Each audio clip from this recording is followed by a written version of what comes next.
ಮಲೆನಾಡು ಹಾಗೂ ಕರಾವಳಿ ಭಾಗದಲ್ಲಿ ಭಾರೀ ಮಳೆಯಾಗ್ತಾ ಇದೆ. ತೀರ್ಥಹಳ್ಳಿ ಭಾಗಗಳಲ್ಲಿ ವ್ಯಾಪಕ ಮಳೆಯಾಗ್ತಿರುವ ಹಿನ್ನೆಲೆಯಲ್ಲಿ ತುಂಗಾ ನದಿ ಉಕ್ಕಿ ಹರಿತಾ ಇದ್ದು ಪ್ರವಾಹದ ಮಟ್ಟ ಮೀರಿ ಹರಿತಾ ಇದೆ. ನಿರಂತರ ಮಳೆಯಿಂದಾಗಿ ಗಾಜನೂರಿನ ತುಂಗಾ ಜಲಾಶಯ ಭರ್ತಿಯಾಗಿದೆ. 65,000 ಕ್ಯೂಸೆಕ್ ನೀರನ್ನ ಕ್ರಸ್ಟ್ ಗೇಟ್ ಮೂಲಕ ಹೊರಕ್ಕೆ ಬಿಡಲಾಗಿದೆ. ಮತ್ತೂರಿನಲ್ಲಿ ತೋಟಗಳಿಗೆ ನೀರು ನುಗ್ಗಿದೆ. ಇನ್ನು ಭಾರೀ ಮಳೆಯಿಂದಾಗಿ ಜೋಗ ಜಲಪಾತಕ್ಕೆ ಕಳೆ ಬಂದಿದೆ. ನಿನ್ನೆ ವೀಕೆಂಡ್ ಆದ ಕಾರಣ ಸಾವಿರಾರು ಜನ ಜೋಗ ಜಲಪಾತ ನೋಡಿ ಕಣ್ತುಂಬಿಕೊಂಡರು.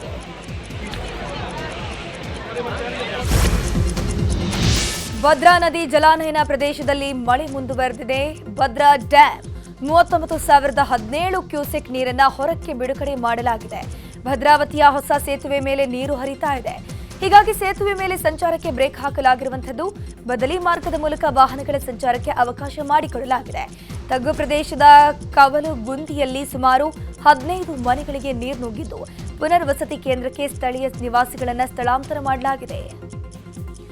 ಶಿವಮೊಗ್ಗ ಜಿಲ್ಲೆಯ ತೀರ್ಥಹಳ್ಳಿ ತಾಲೂಕಿನ ದೇವಂಗಿ ಸಮೀಪದ ಇಂಗ್ಲಾದಿ ಮನೆ ಹಾಗೂ ಕೊಟ್ಟಿಗೆ ಮೇಲೆ ಮರ ಬಿದ್ದು ಹಾನಿಯಾಗಿದೆ. ಬೃಹತ್ ತೆಂಗಿನ ಮರ ಹಾಗೂ ಗೋಳಿ ಮರವೊಂದು ಏಕಕಾಲದಲ್ಲಿ ಗಾಳಿ ರಭಸಕ್ಕೆ ಬಿದ್ದು ಕೊಟ್ಟಿಗೆಯ ಹೆಂಚುಗಳು ಪುಡಿ ಪುಡಿಯಾಗಿವೆ. ಚಿಕ್ಕಮಗಳೂರಿನ ಶೃಂಗೇರಿ ತಾಲೂಕಿನಲ್ಲಿ ಭಾರೀ ಮಳೆ ಹಿನ್ನೆಲೆ ಶೃಂಗೇರಿ ಸಮೀಪದ ನೆಮ್ಮಾರು ಗ್ರಾಮದ ಬಳಿ ಇರುವಂತಹ ರಾಷ್ಟ್ರೀಯ ಹೆದ್ದಾರಿ 169ರಲ್ಲಿ ಗುಡ್ಡ ಕುಸಿತವಾಗಿದೆ.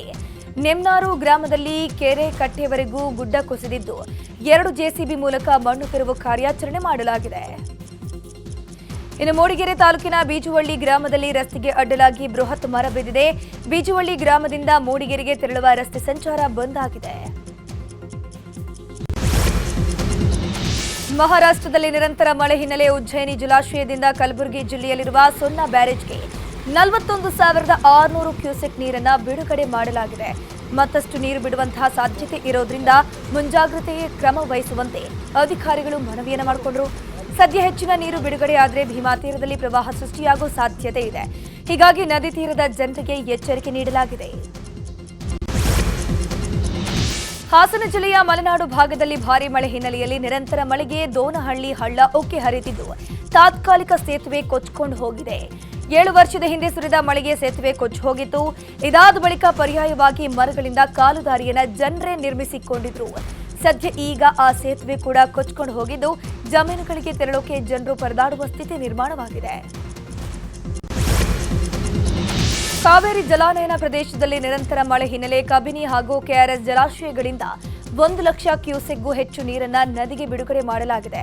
ಇದರಿಂದ ಕೊಳ್ಳೇಗಾಲ ತಾಲೂಕಿನ ಹಳೆ ಹಂಪಾಪುರ, ದಾಸನಾಪುರ, ಹಳೆ ಅಣಗಳ್ಳಿ, ಹರಳೆ ಅಣಗಳ್ಳಿ ಗ್ರಾಮದಲ್ಲಿ ಪ್ರವಾಹದ ಭೀತಿ ಎದುರಾಗಿದೆ.